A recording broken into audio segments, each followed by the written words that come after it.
So last week we seem to be recording. So if it's okay with everyone, I will go through the Interact site, show you where everything is. We'll do the introduction or lecture one briefly, or at a slightly faster speed than what I otherwise would, because there is on Interact a slower site or a slower version of it that I've recorded at the VOPP speed. Oh, good, Michelle. So, all right. So, okay, Veronica. Yeah, I got your message, Veronica. Did you see my response, by the way? If you're looking for those uh, videos that are embedded in the PowerPoint slides, what you need to do is to download the PowerPoint slides in the PPT format rather than reviewing it in the video format, and then you'll be able to click on it that way. The slide that you're talking about, just out of interest, is a 7:30 report piece about Fairfax Media. All right. What I want to do now is go to the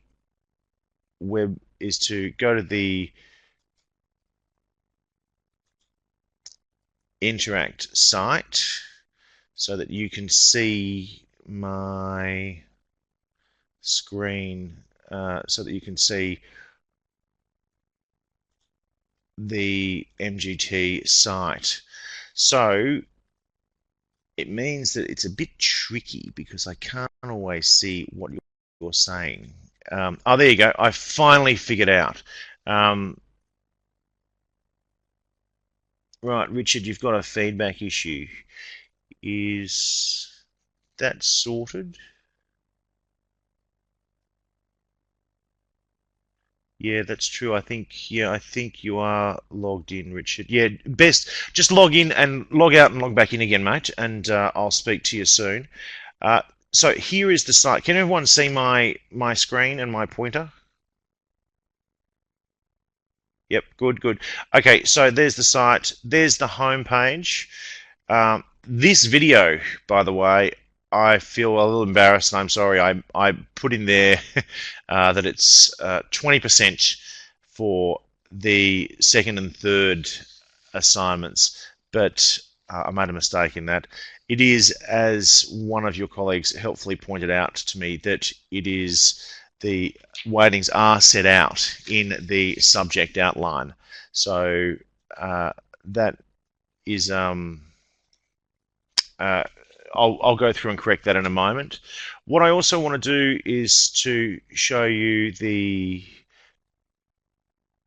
topics, which is effectively your study guide. All of the topics are there in quite a lot of detail. There's excellent resources in this part of the uh, site. I will post announcements frequently. You'll be able to see them. By the way, the announcement that went out this morning, did that get delivered to everyone's email box? Okay, great, good. So that's all. So that's all working. Then contacts. They're my contacts. Uh, these discussion groups. I see. Thanks so much to the people who made comments on the discussion groups. I've organised them. I'll put more threads up in after today, but I've put in the first topic. So if we try to keep the topics, the discussion threads around for each particular topic, that'll be good. I'll put in additional threads for the remainder of topics later this afternoon. Then here is the journal section. This is where you'll be able to post your journal. I've put in here, just to remind you, the question again so that you can see what that is. And then there's the groups for assignments. One of your colleagues, I think Jessica, is that right? Has already set up a Facebook study group, which is fine. But I have already established various I've already put you all into groups for your group assignment. So can you all see, if you could, can you do me a favor and log on and see can you just confirm that you've got groups there, that you've got that you can see that you're in a group? Great. Okay, and everyone's in a group of four. There'll be one or two groups of five. That's all. And can you all see the assignments, the Journal One assignment tab? And is it, if you click on it, will you be able to write things in there?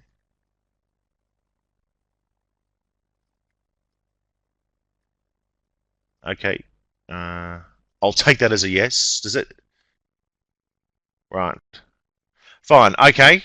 All right. Then let's move on. East. Someone else uh, asked me about how they submit their assignment. So your journal assignment you submit here. Oh, good. Thanks, Veronica. Your journal assignment you submit here, 500 words. It's easy as, and I'm mindful that it's due on the 27th of November, but it is easy, so it won't take you very long. That's where you submit that.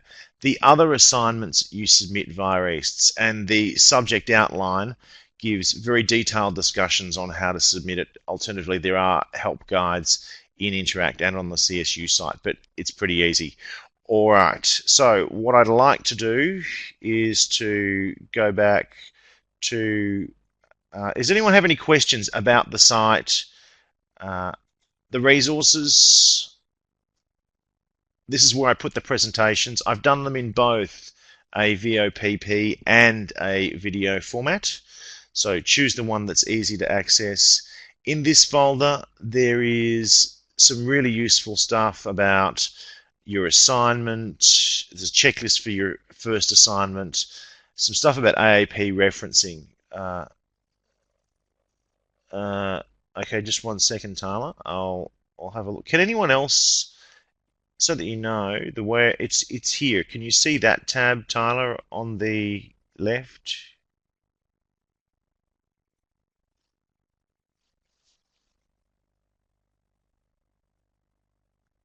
Okay, good. Okay, and Veronica and Michelle, if you attempt to type there, will you be able to type something in? You should see something that looks like that, and then there should be a space at the bottom of it.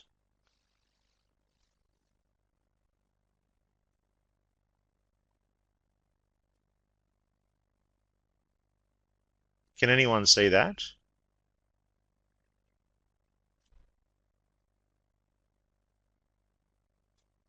Okay, does anyone else have no place to type? Okay, righto. All right, we've all got the same problem. Fine, I will sort that. Give me a chance to come back to you about that. It must just be something with the technology. Don't worry, we'll have it fixed by the end of the week, or probably by Thursday at the latest. So anyway, that'll be fine. But that's where you submit it. I'm just looking at it now, and oh, hang on, don't you click on that? No. No, that doesn't work. Okay, because I can't see. I see something different to you. So, okay, Brendan, was there anything else that you? So you can't see it. I understand that. Okay, fine. I'm less worried about the group thing. Um, I'll get that sorted, because the group thing, I only put it up there today, and uh, it'll be fixed. Okay, good. Thanks, Brendan. Um, Yeah, that's right. So yeah, quite right, Michelle. What you've got to do is you've got to find um, the group that you're in. Yeah, fine. Don't worry, Veronica. I'll come back to you all about the journals. But can everyone log into their groups?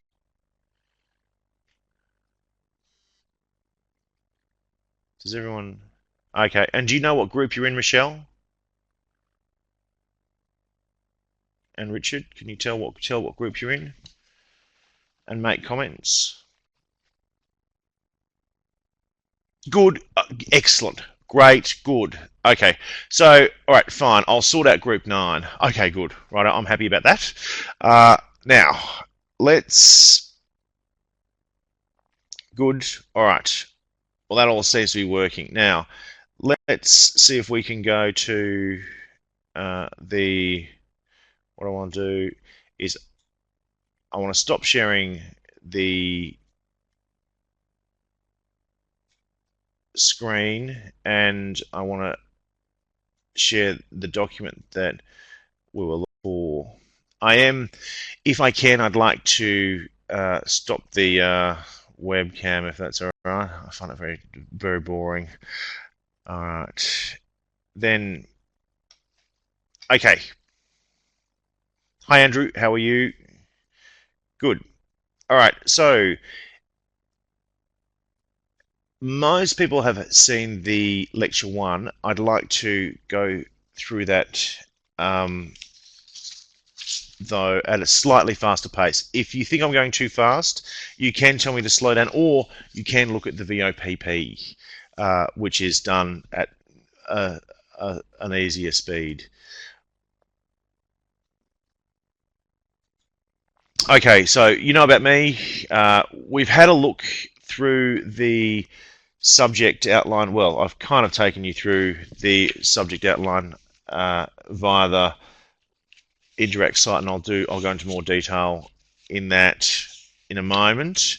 The assignment requirements I'll come to in just one second, and they were in the assignment. Sorry, I should just go through. I just wanted to go through one more thing.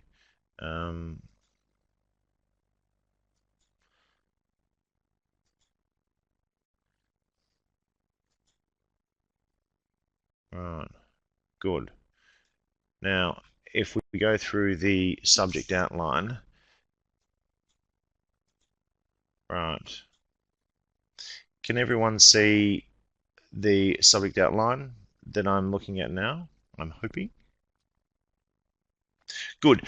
Okay, there's the subject overview. There's the learning outcomes, my details, blah, blah, blah. Some other stuff about how you're to engage in the subject. The stuff that everyone's interested in. Oh, the text and learning materials. Did everyone get my post about the version of the text? That's the version that we're using. For some reason, the publisher confirmed that was the latest version, and they even went so far as to send me the latest version of the text, that version of the textbook being the 3rd edition. So we'll be using that. You should save yourself some money by buying that. That's our schedule. And what I want to tell you about this is that our schedule is for chapter 2. Yes, that's good. Yeah, that's what you need, Veronica, the 3rd edition. The topic 2 and the first journal assignment is due on the 27th, or the week beginning the 23rd. So we're going to move pretty quickly through that. Then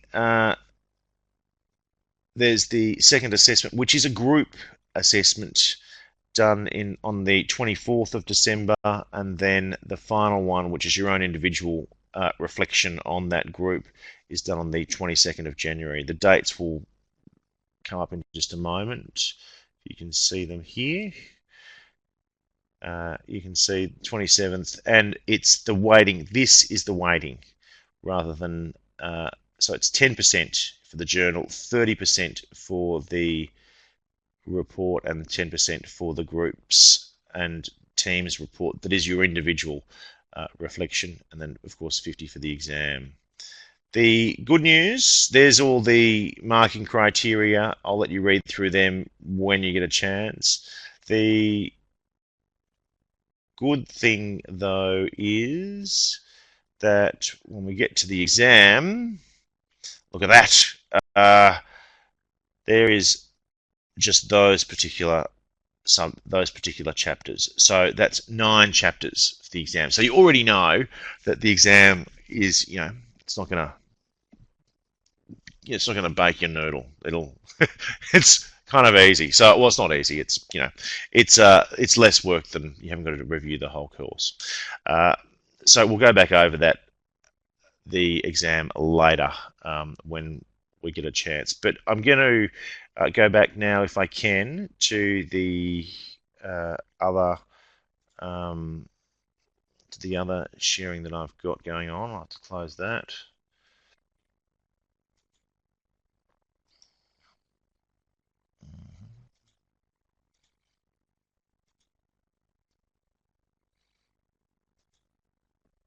Right.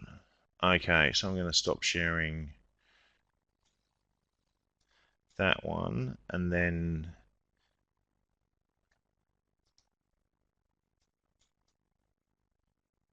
hang on a second. Right.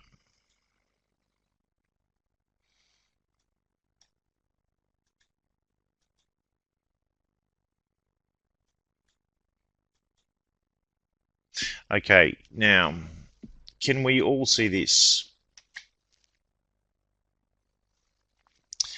All right.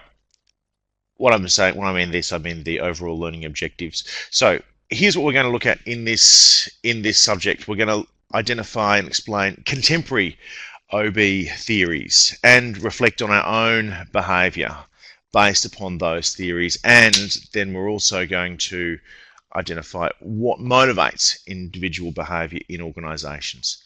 So said differently, we're going to look at the theory, OB theory, consider our own behaviour and that of others, apply that in a behavioural context, and then look at it in an organisational context.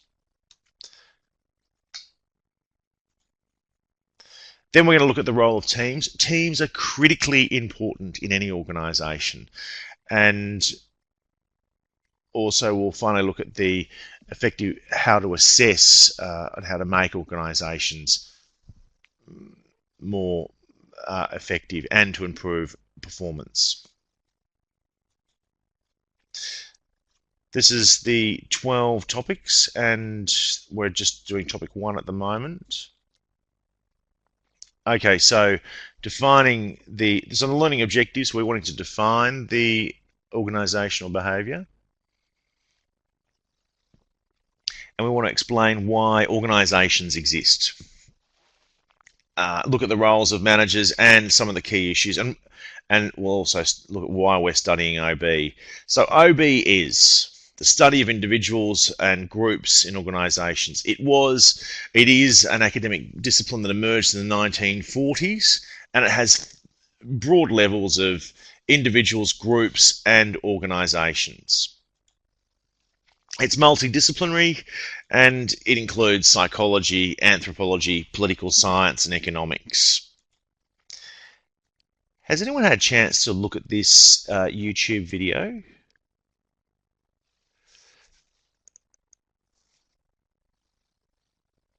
It's quick and it's fun. Good. Don't worry, Michelle. When you get a chance, no worries. Oh, we won't do it now. Most people have looked at it. Oh, that's good, Brendan. All right. So the special characteristics of OB is it's contingency oriented. In other words, there's no one size fits all. It also has an emphasis on scientific inquiry. In other words, we're not just guessing. We're relying on empirical evidence, and it's an applied focus. In other words, we're focusing on the performance equation. This is important for your assignment.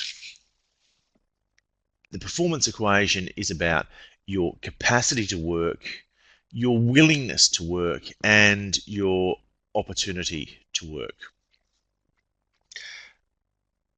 And we consider that each of those things determine our job performance.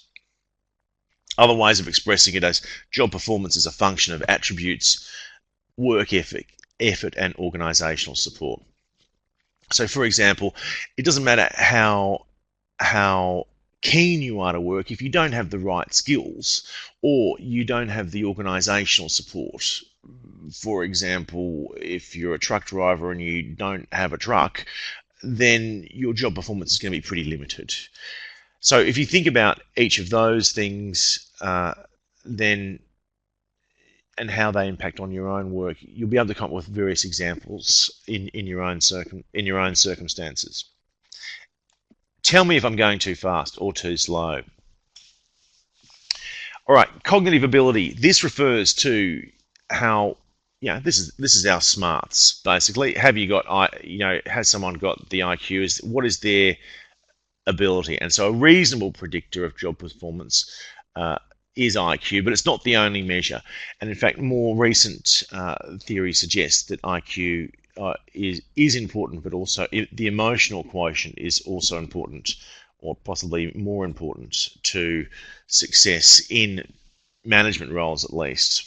So another predictor of performance is emotional intelligence. And for those of you who are following, I'm on page 6 of the textbook.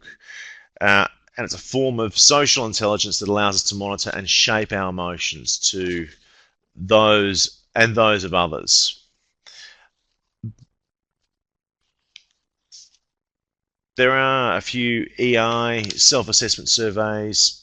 Do them online. They're a bit of fun, actually, so do them. And let me know. Make a post on the forums and let me know how you get on.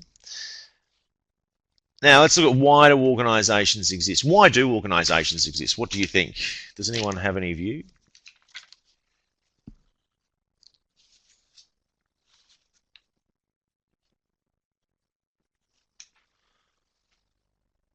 A few of you are typing. Yeah, that's right. Yeah, Lacey, to get more done than you could as an individual.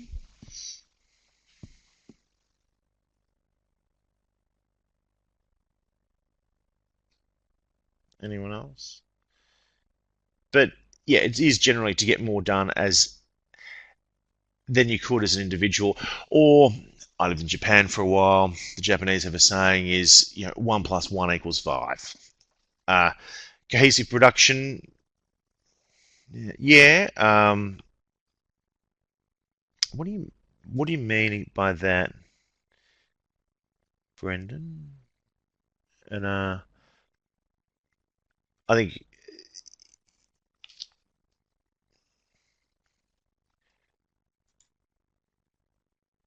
organisations are mechanisms through which many people combine their effort and work together to accomplish more than any one person could alone, right? And there's the notion of synergy.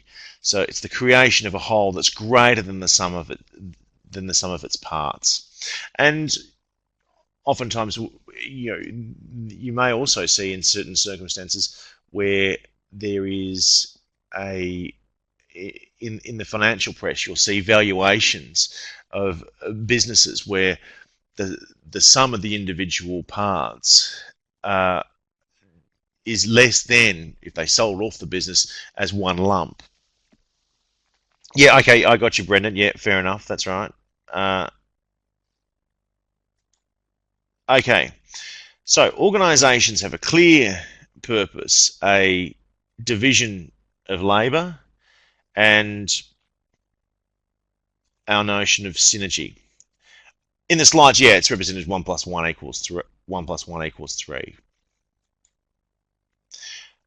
On the one hand, we have resource inputs. It's the stuff that is our information, our materials, our facilities, money, and people.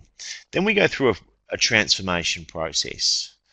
This is what we do, and we transform our raw materials through a process of human resources or physical resources, of utilizing either our human or our physical resources to do what it is we do. It could be taking raw materials to make widgets, in the end being a good. And then we finally have our outputs, which is goods or services. Some things are a mixture of goods and services. For example, hotels is part service, part good. There are things that are very purely good, or very purely are goods. Soap, for example, or any sort of widget that we would think of. Alternatively, services are more like professional services organisations, accountants, and lawyers, those or going to see a doctor. So in that case, the inputs would be information, the human resource or the skill that is associated with being a lawyer or an accountant, coming out into an advice, being a service. What's the role of managers in organisations? A manager is responsible for the work that is accomplished through the performance contributions of others. And they need to ensure that the work experience of others is safe, productive, and satisfying. And that they're leading teams. So let's look at what a team is. It's a task-oriented group that includes a manager and his or her direct reports. We're identifying already that the manager is leading the team. And let's look at more of what the role of the manager is. A manager is responsible for the work that is accomplished through the performance contributions of others. So they become responsible. But let's see how, in more detail, how they do that. And it's easy to start with. If you can tell me the implications of poor managers. If you could just type them, that would be good.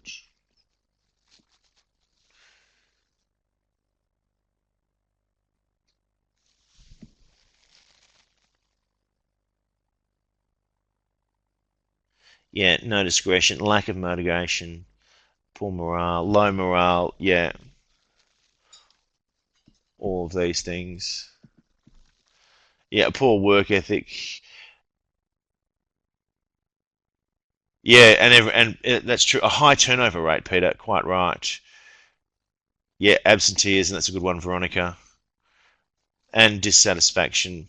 Poor decision making, Melanie. Yeah, quite right. And pretty poor communication as well.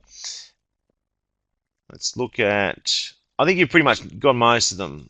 Thank you. And now let's look at what are the things that make an effective manager. Think of their individual traits, organised, their leadership. What do you mean by leadership, Brendan? What does that mean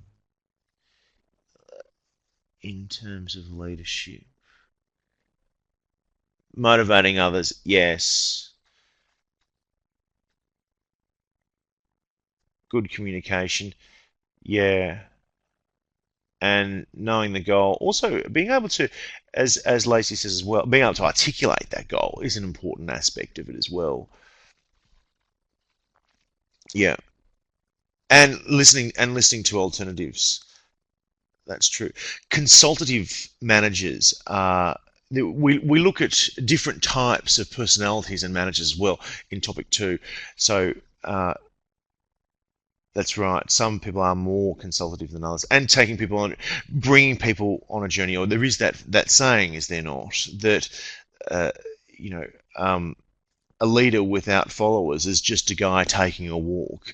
You know, yeah, helping people achieving individuals' full potential. True, and I think you know, in the 60s.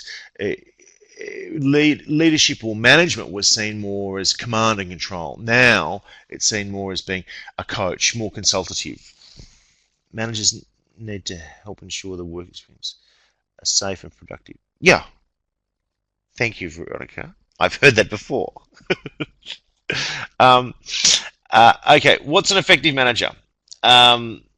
So they make sure that their task is accomplished. And I should seek 2 things. Task performance. Oh, yes, thank you.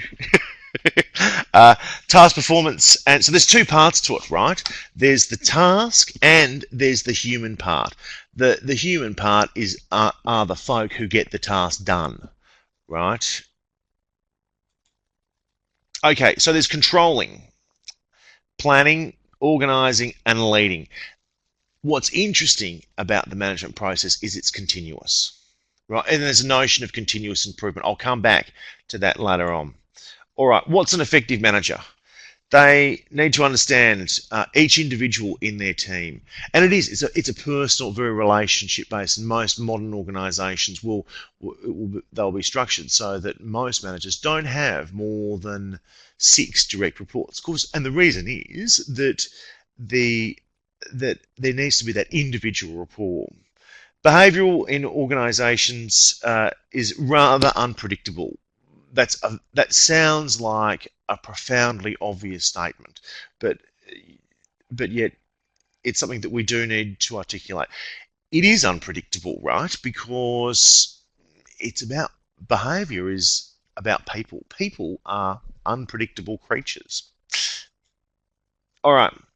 This is Stephen Covey. He's the bloke. Does anyone know him? He's the bloke who wrote uh, the 7 habits of highly successful people. This is what he says: seek first to understand, and then to be understood. He's talking really a lot about emotional intelligence there as well, right? Here is the healthy psychological contract. There's the individual and the organization. On the one hand, there are contributions. These are the things that the individual contributes. Effort, their work ethic, the effort, their loyalty, their knowledge, their skill, and their creativity. The organisation pays you or offers inducements in the form of pay, security, benefit, status, career, and praise. When these two are approximately equal in value, then that's a healthy contract. The aim of the game is to have a healthy psychological contract when the two are in balance. Okay, let's look at the key issues affecting organisations today. They're complex. And one of the key things that organisations do is manage change. And I'm sure that you've been through are most of you working, or do most of you have, are most of you in work, or are you full-time students? Yeah, okay. Thanks, Richard. Yeah. Or Antonio. Okay, wow, there's a lot of people who are full-time. Fine. Yeah, so if you've worked for any amount of time, then, okay, right. The You will have been through a change in your organisation of some kind. And that change is managed by managers. And there's a whole another subject that I teach called change management. And there's a whole bunch of theory about how we manage change as well. And yeah, exactly, Veronica. So change is something that is inevitable and it is complex, and it's something that managers do need to manage. Okay, so here are the key issues for organisations. Have some of you seen this before? You might know it as pestle or pest. Have you heard of this before? Yeah, yeah. Look, so political is, these are all pretty obvious: political, economic, social, technological, or environment, and legal. I won't go into too much detail. Okay. Um, Veronica, when we talk about political, we really talk about uh, political environment. For example, what would be an example? The carbon tax in Australia, how it's changing from uh, it was in, then it was out, then it's back out again, or back in again, or not, depending on the circumstances. Economic circumstances, globalization is a good example, soft economic conditions, and uh, for example, the growth rate in the economy. There's a lot of discussion in China at the moment about the slowdown in the Chinese economy. These guys have had they've had growth rates of in the teens for well over a decade, and now it's slowing down significantly. And they're kind of a little bit nervous because growth is, could you believe it, 7%. What I also think is very funny is that whenever they say growth is going to be 7.5%, guaranteed when the results come out. It is exactly 7.5%. But so and that has an impact on our economy. So what is happening in a global context that impacts the Australian economy. From a social perspective, our workforce is becoming aging. Yeah, exactly, Peter. Yeah, the Paris incident will slow down travel, and I didn't see the markets today, but on Saturday night they were predicting that they would fall by 2 and 3%. When I looked this morning, they were down by 1.5%, but that was only around about lunchtime. So yeah, those sort of incidences have an impact on the on an organization. Similarly, technology, especially in a rapid period of change. You might remember some time ago an odd little phone that was very popular called the BlackBerry, run by a very famous and reputable Canadian company. No one has a BlackBerry anymore. Everyone, well, maybe some people have, but everyone has, an Apple, because that changed significantly. Environmental, the notion of corporate responsibility. Yeah, and the um, uh, sorry, I keep on laughing at Veronica, or at the comments that she's making, and then in the legal context as well. For example, we look at legal costs being, I guess, compliance costs, and then also the in circumstances of if there is a breach of those compliance costs, what the fines might be, and then also finally the third level might be the loss of reputation. All right, that's there broadly the issues to around that. I'm also reading your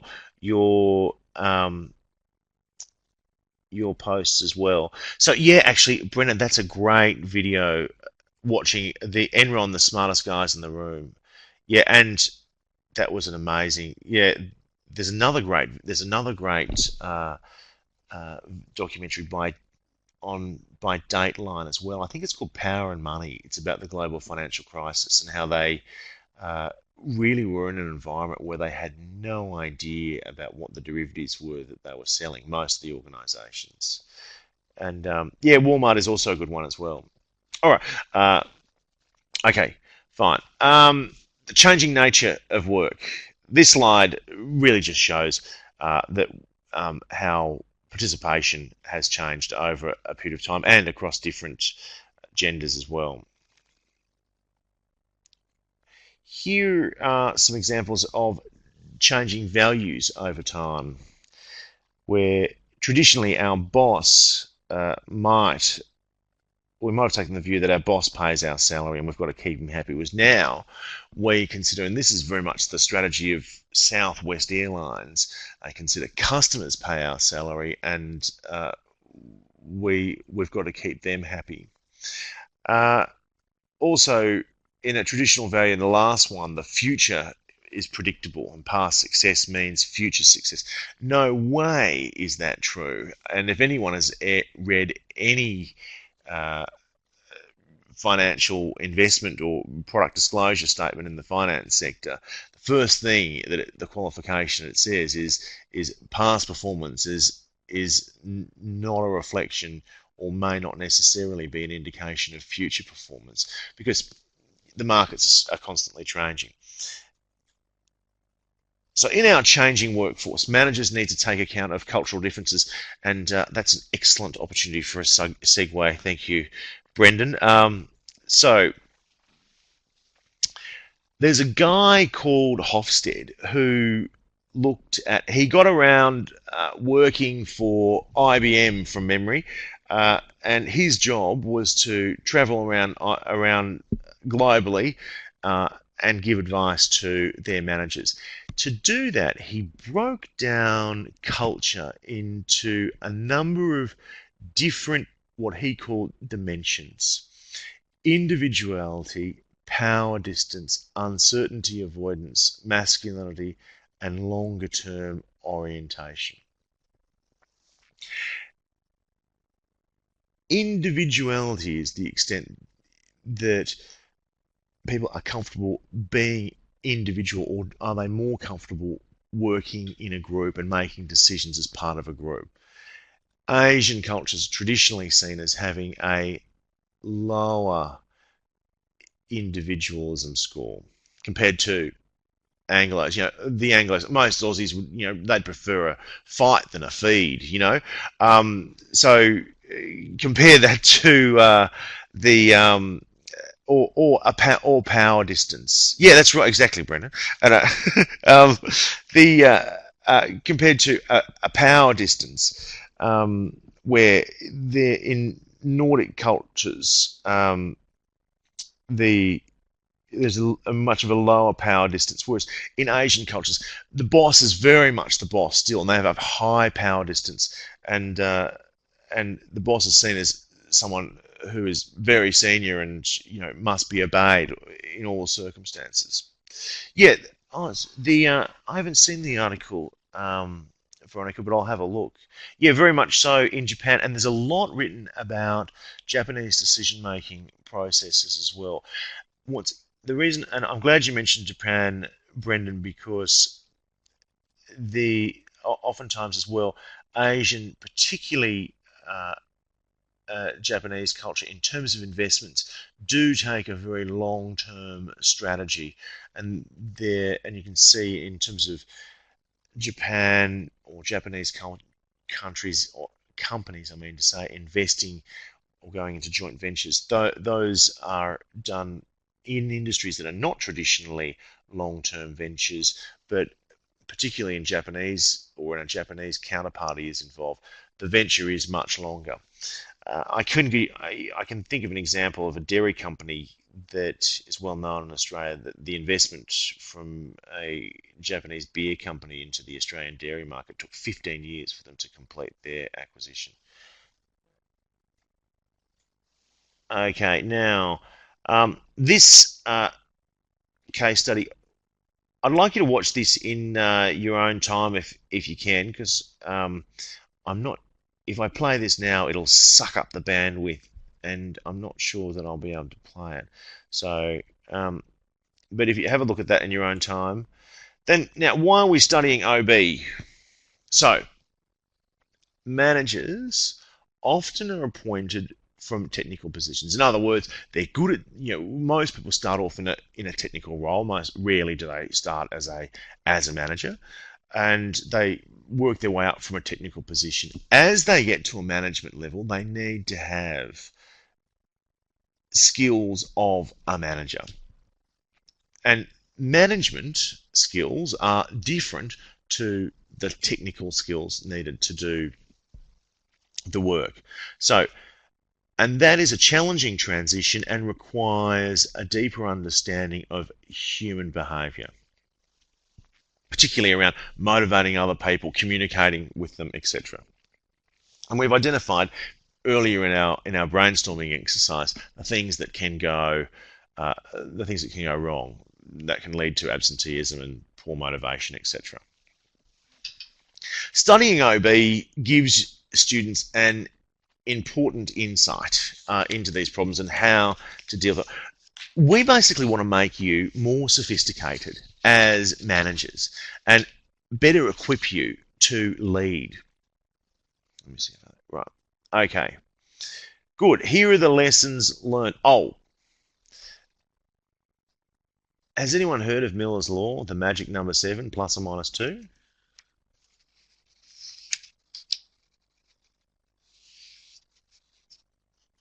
Okay, well, Miller. You can Google it. Oh, I see. Yes, you can look it up on Wikipedia.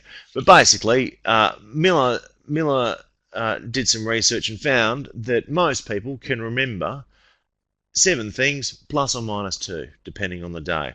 Interesting article. Anyway, here are 7 things.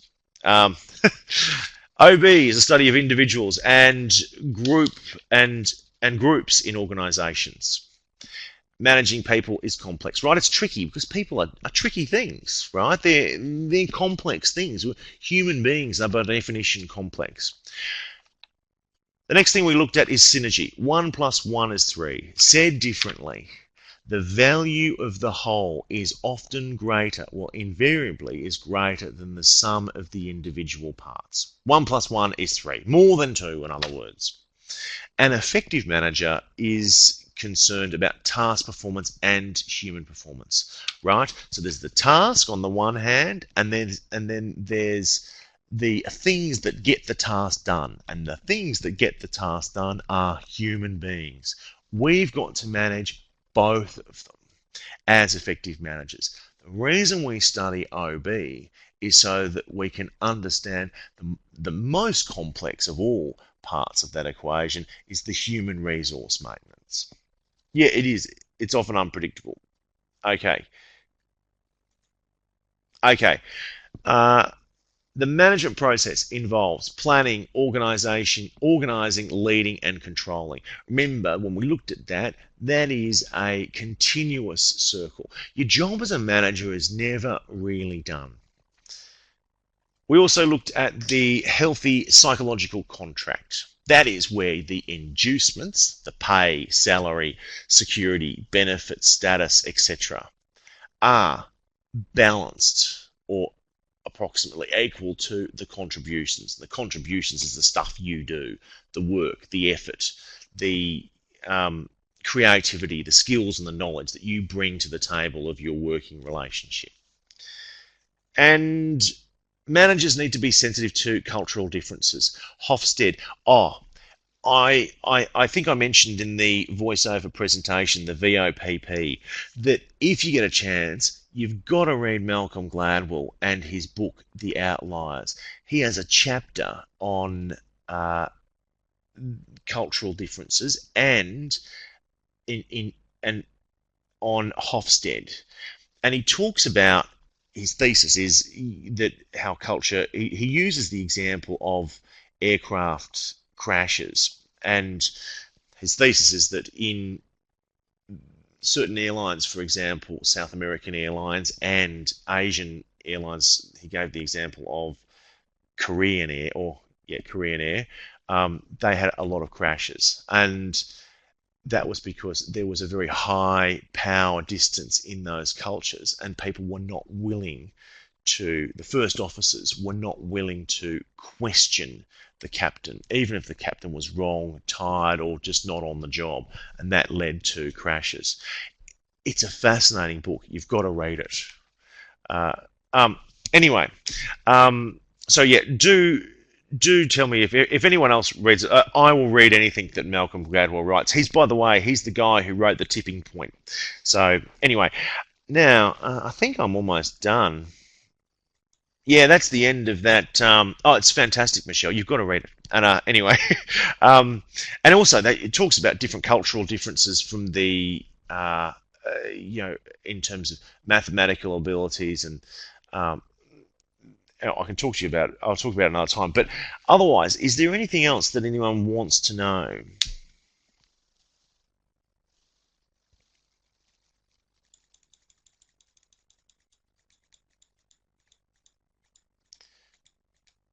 I'm just scrolling back because I want to leave you with one thought, and that is that.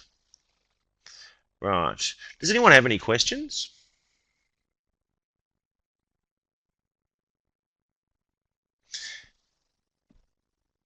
This is important. It's the performance equation.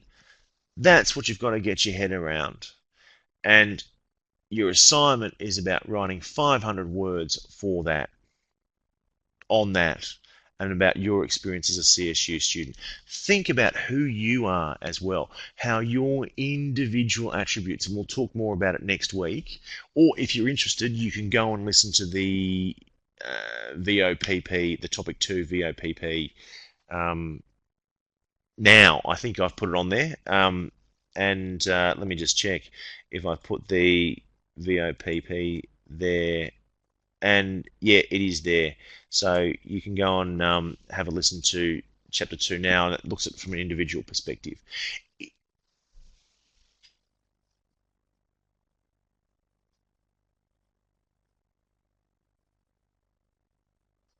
Yes, Veronica. Yes, definitely.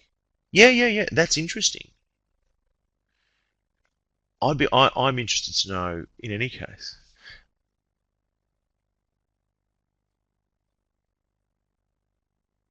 Good. Right. I understand. Yeah. Yeah, that's perfect. That's fine.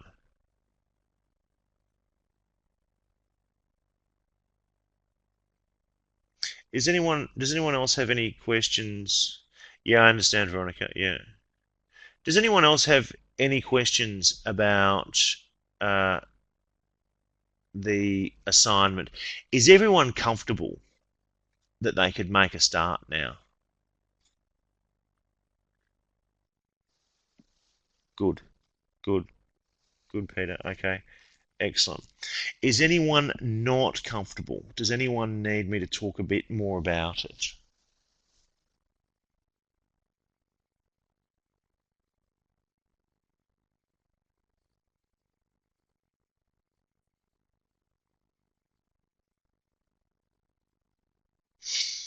I can see a couple of people are typing. Yeah, okay.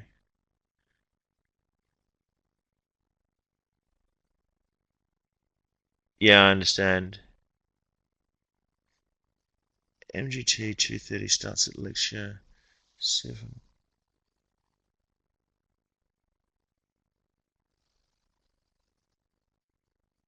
Yeah, yeah, okay. Yes, Tyler. I'm not. Uh, by the way, Peter, I'm not sure what you mean, but let me just answer Tyler's question. Then in resources, Tyler, there is.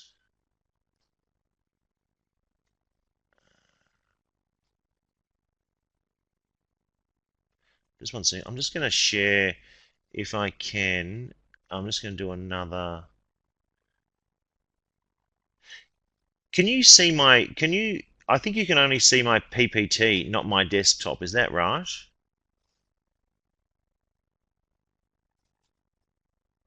Yeah. Okay, right. Hang on one second. I'm going to show you my desktop again. Uh, right. Yeah. So, uh, Tyler, you go into resources and click on the thing that says stuff that will make your assessments easy. Well, easier. That's my idea of humor, right? Anyway, click on report writing guide. That's a useful document that'll talk to you about writing your report. Then in if I go into resources again, into the student resources folder, there is where did I put it? Um, just one second. Um,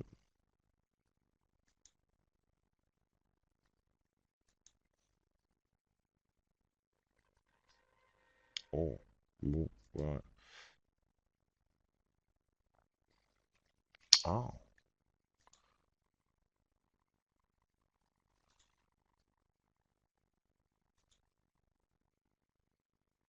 oh, hang on one second. Right. Oh, here. Right. Okay. So then, there is learning. Uh, you can do other support and mentoring. You can follow these items as well. Uh, then in the study guide, the library has some useful stuff on research, which it's not really that detailed. You're not going to really be that bothered by it at this stage. You're going to have to do some research, but it's not really going to kill you. Then also in the study guide, there are other learning support. I have to find it here. Right.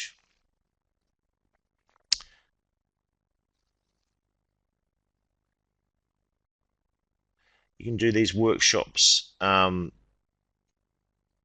by following this link as well, into CSU study and also CSU support.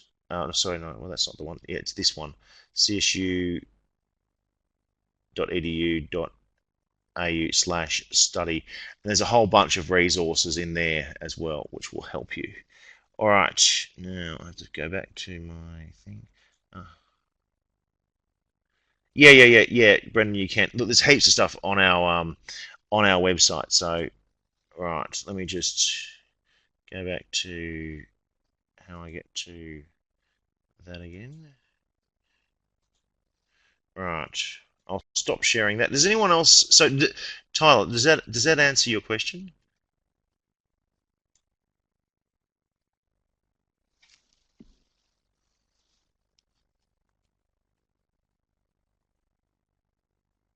Okay, righto. I'll post something on Interact then. Let me find something more specifically.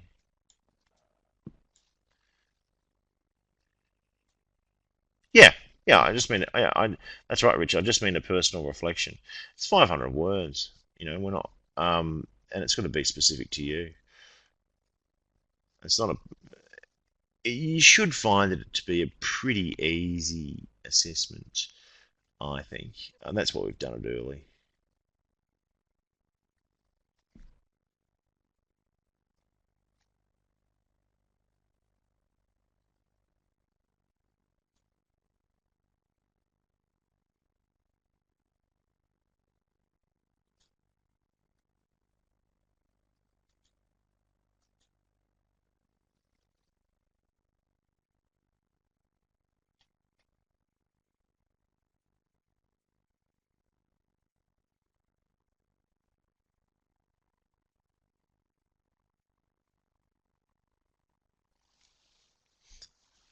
So, reflection on how we see that equation as part. Yeah, that's exactly right, Tyler. Yeah, that's so you'll be looking at for example, you'll be looking at your own personal attributes, right? That will be your work experience, part of what motivate, part of your IQ and your EQ and your skills as well from your previous work experience, etc. You'll also be looking at your willingness. Why are you at uni? Uh, is it because you're transitioning from one career to another? Is it because you haven't started your career yet? You've come from high school and you want a a professional career, or it's something that interests you, or was it, are you more motivated just because you got the relevant score to get into university, or it could be your parents have made you come, or all kinds of reasons, and then your opportunity as well, the organisational support around the your work as a student. And these are things like, do we make it easy for you to come to lectures? Do we give you the slides? And how supportive is CSU as an academic environment, or any university, in fact, as an academic environment? So if you're in a circumstance where you're not very skilled at IT, but the course is delivered from a distance ed perspective and is delivered largely online, although the quality of content and the process in which it's delivered is excellent, if you don't have the IT skills to do that, then you are going to be that's going to impact your performance as a student, for example. Similarly, if you're a student if a student is really keen to learn and to get a great job, then that's going to improve their performance as well. Does that make sense, Tyler?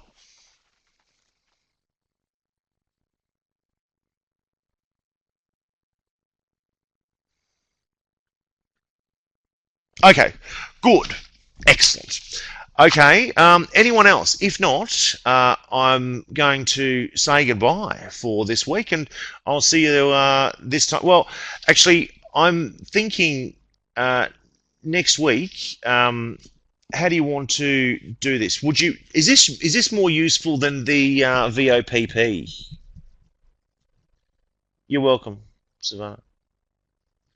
Welcome, Michelle. Welcome, everybody. No worries. Okay, fine.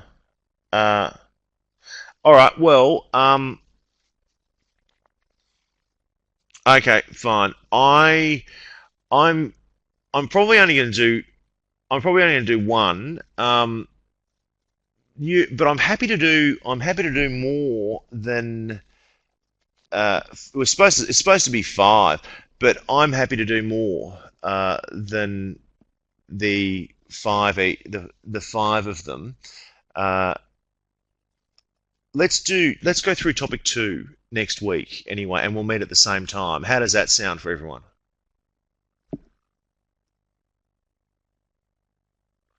Now, if you're getting nervous and if you want to make a start on your assignment, listen to the VOPP, and you'll be well ahead of the game. Thank you, everyone. Have a lovely evening, and thank you for taking the time on a Monday night. And I appreciate everyone's busy. Okay, have a great week. Bye bye. Welcome.